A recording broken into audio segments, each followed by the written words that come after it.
Hey guys, on today's video we'll be looking at Time Machine and how it works for Macs. Now it doesn't matter if you guys have a MacBook, iMac, MacBook Pro, Mac Mini, it's the same thing for all of them. So I already did a video of how to set this up, and the best way to set up Time Machine is through an external hard drive or external SSD. And where you can find Time Machine would be under System Preferences. So right here in System Preferences, you will see it down here below. All Macs have this.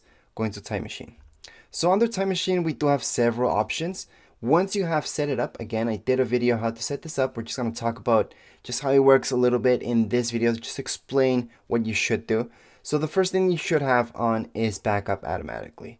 Does that mean you need to have your external SSD or external hard drive hooked up to your Mac all day, every day? No, you can, and that's actually really good because then it's going to run automatic backups a lot more frequent than having you to plug it in and then run a backup. However, for me, I don't like this to get in my way, so what I do is exactly that. I only plug it in once I want to make a backup because you do not have to have it connected the whole time to your Mac. So right here on the side, I do have my external hard drive.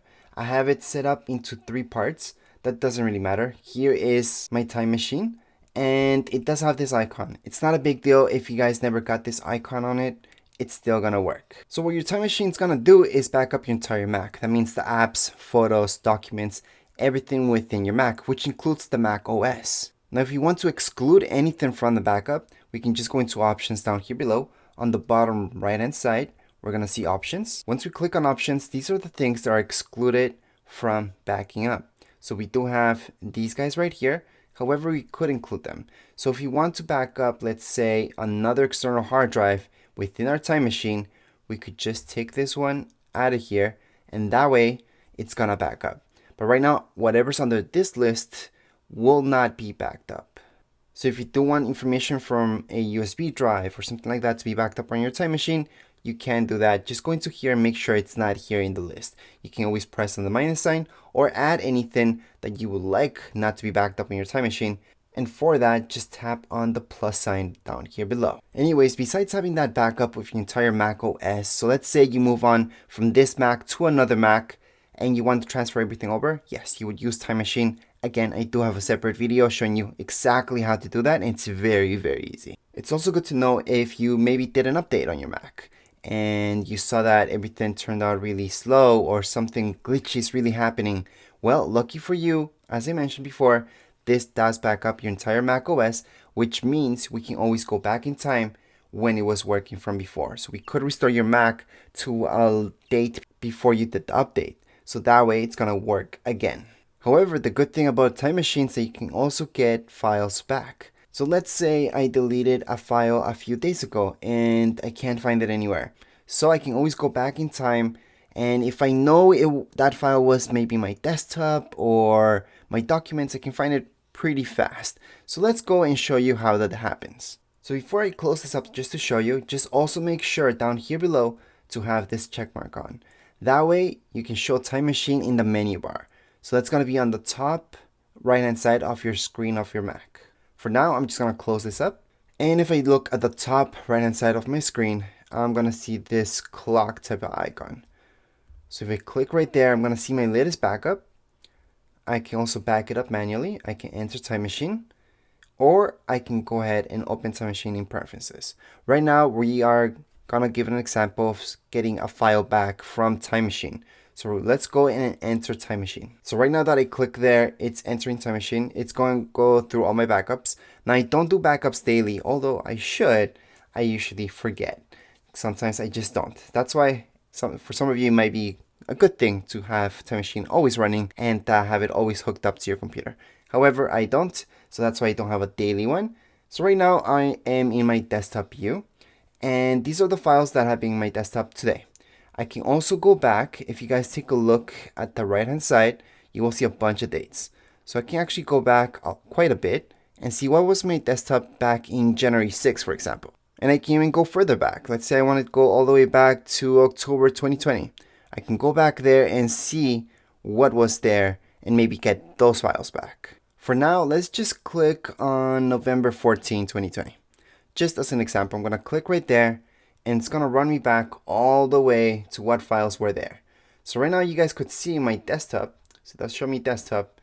these were the files that I had on my desktop back then. So maybe there was a video that I want to get back. Well, I can just click on that video. For example, it could be any type of file, by the way. And down here below, you're going to see restore.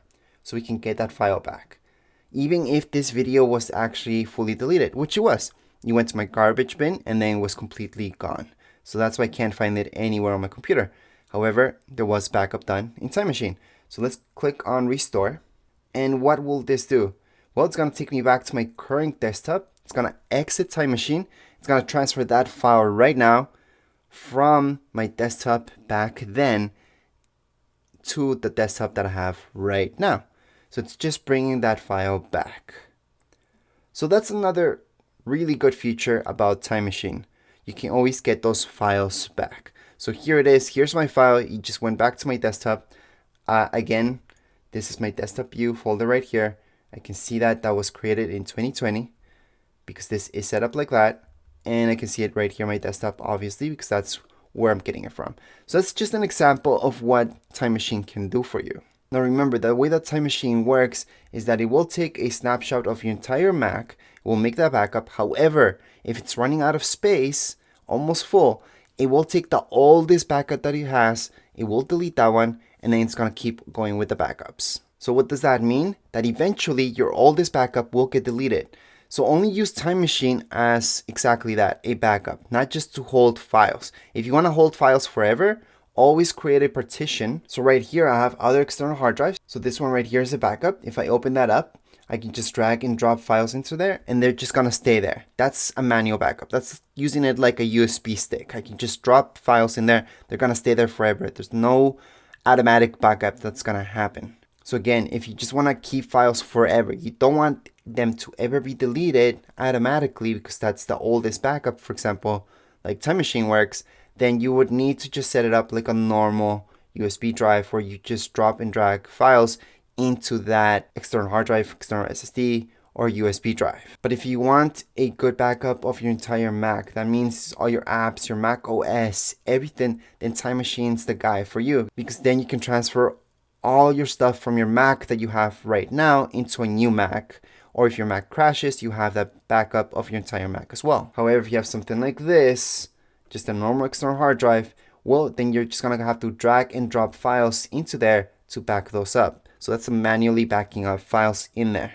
So what I mean is, for example, I have this folder right here. I would have to literally drop and drag this file here, and it's always gonna stay there, right? However, Time Machine does that automatically. It just goes on and backs this up. So it does know that this file is my desktop. It's gonna know that, it's gonna back it up, and then we're good.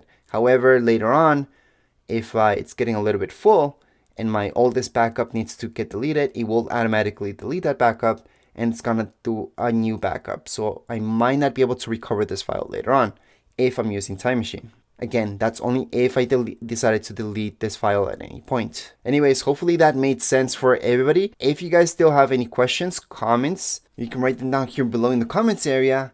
And don't forget, subscribe and rate. Thank you.